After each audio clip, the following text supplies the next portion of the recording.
Nous allons commencer une nouvelle façon de présenter les cours.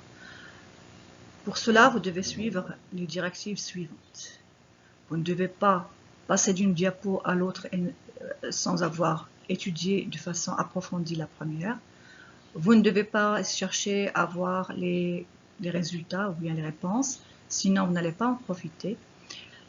Sur les diapos, vous allez avoir un petit signe du micro. À chaque fois que vous le voyez, appuyez dessus pour pouvoir écouter ce que je vous dis.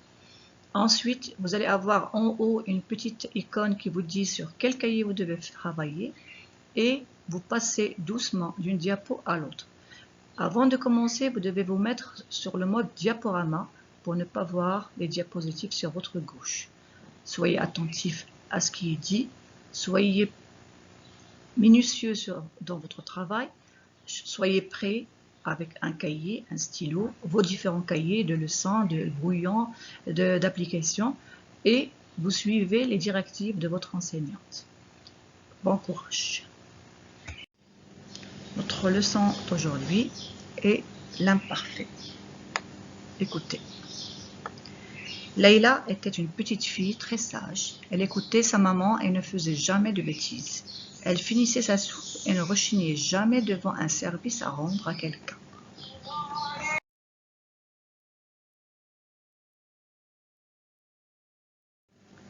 Lisez le texte à haute voix, puis répondez aux questions.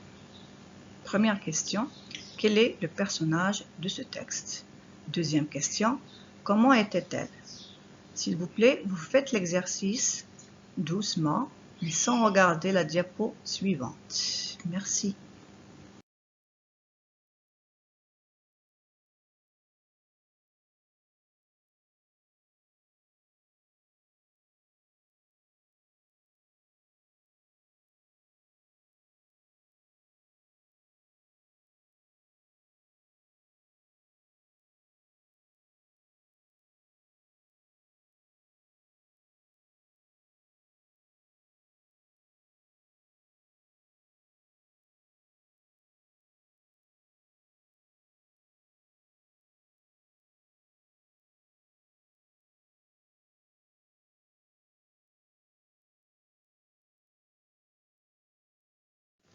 Observez maintenant les verbes ci-dessous et observez leur terminaison.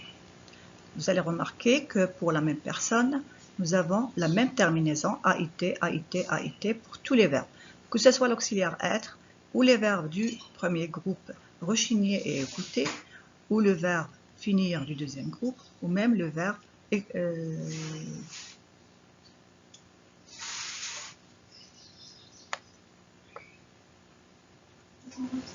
un verbe troisième groupe aussi. Bien, allez, bon courage.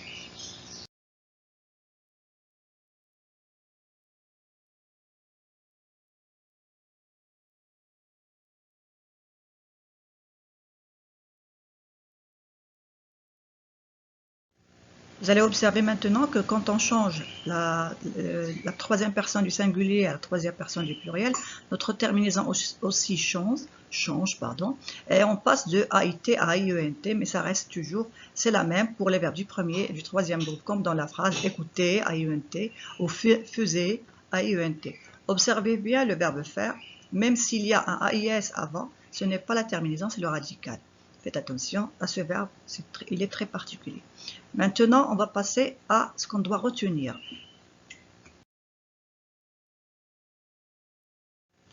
Tous les verbes ont la même terminaison, que ce soit les verbes du premier groupe, du deuxième groupe, du troisième groupe, l'auxiliaire être ou l'auxiliaire avoir. On va avoir à chaque fois, pour la première personne du singulier AIS, pour la deuxième AIS, pour la troisième AIT.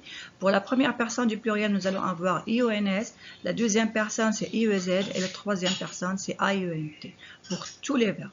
Je vais vous donner maintenant dans la diapo suivante quelques exemples de verbes que vous allez avoir comme exemple. On verra après les exceptions.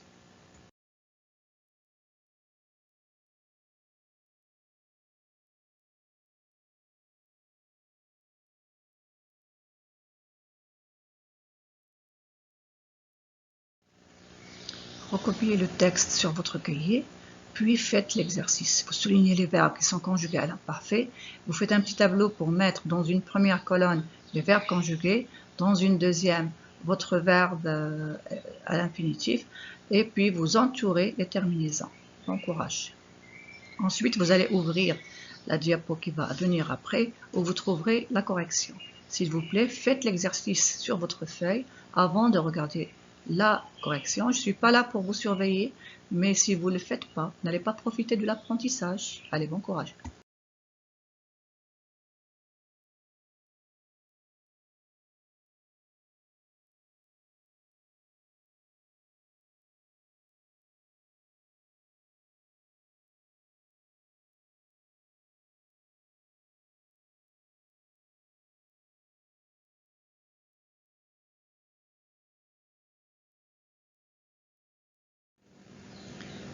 Alors à la fin de cette leçon, nous allons faire une petite évaluation formative pour voir un peu si vous avez compris ce qu'on a fait. Vous allez faire l'exercice sur votre cahier, alors à la maîtresse de choisir lequel, et puis vous allez trouver la correction sur la diapo qui vient. Vous allez m'envoyer cet exercice par message sur WhatsApp, sur mon portable, et puis je vais vous corriger et vous envoyer la correction. Allez, bon courage mes chéris.